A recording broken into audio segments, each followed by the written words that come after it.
I used to be a super creative kid. I was an artist when I was a kid. I was designing, I wanted to be a car designer. I was drawing cars all the time. And then I became a super boring young adult. I became a Swiss engineer. That's the epitome of boring. I didn't know what to do in life, and watchmaking saved my life. I found watchmaking during my university years in an era where watchmaking was dead. I had the chance to meet the CEOs of Audemars Piguet and Vacheron Constantin and Jaeger-LeCoultre and Breguet, and I was just a student. And these guys all told me the same thing. We know what we do is pointless, but it's so beautiful. And for the first time in my university studies of engineering studies, somebody talked about beauty. And the other thing they told me was, we can't let this industry go down. I mean, the industry was completely dead. We can't let it go down because all these, how do you say, métiers, all these crafts, all these people who know how to do something which is unique will disappear. And they talked to me about humanity, beauty and humanity, and it's sort of, it was electrifying for me. But I never actually expected to work in that industry.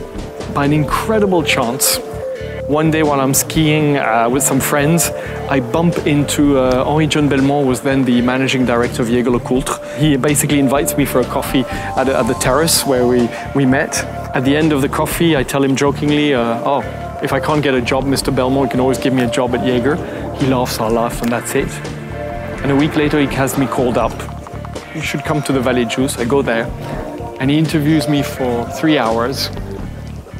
And it's the interview of my life. He's basically never going to ask me a question. He's going to sell me his dream, how he's going to save Jaeger. And after 3 hours, he tells me, I'm going to create a job for you. And which year was that? 1990, early 91. And he told me one thing.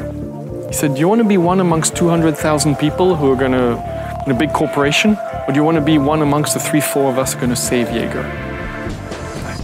Okay, and the next morning I called him up and I said, okay. So 27 years ago, watchmaking saved my life, and I've adored this industry ever since. I was lucky 7 years at Jaeger. Basically, I learned virtually everything I know.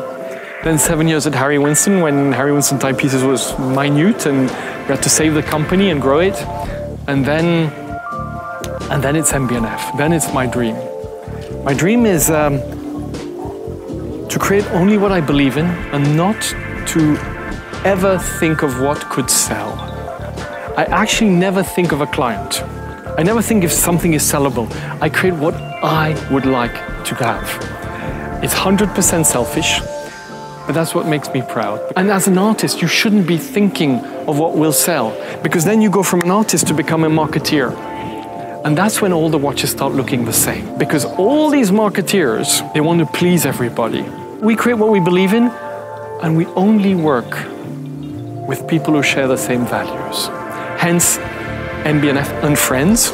And honestly, when I created the brand 13 years ago, everybody told me it's the worst name ever in the history of watchmaking. You can't call your brand Unfriend. It's not serious. You are creating super complicated watches. You can't call it Unfriend. I said, I don't have a better name. And it's interesting because success makes you sexy, you know? 13 years later, everybody says, oh, great name. It's like, where were you 13 years ago? I've only got 2 talents, if that. One is I think completely differently to most people. And as a kid, it was terrible for me. I was the kid who never had any friends because I was the weird guy. And today, it's my biggest asset. And the other thing is, I think I've got an aptitude to bring great people around me. I just have ideas.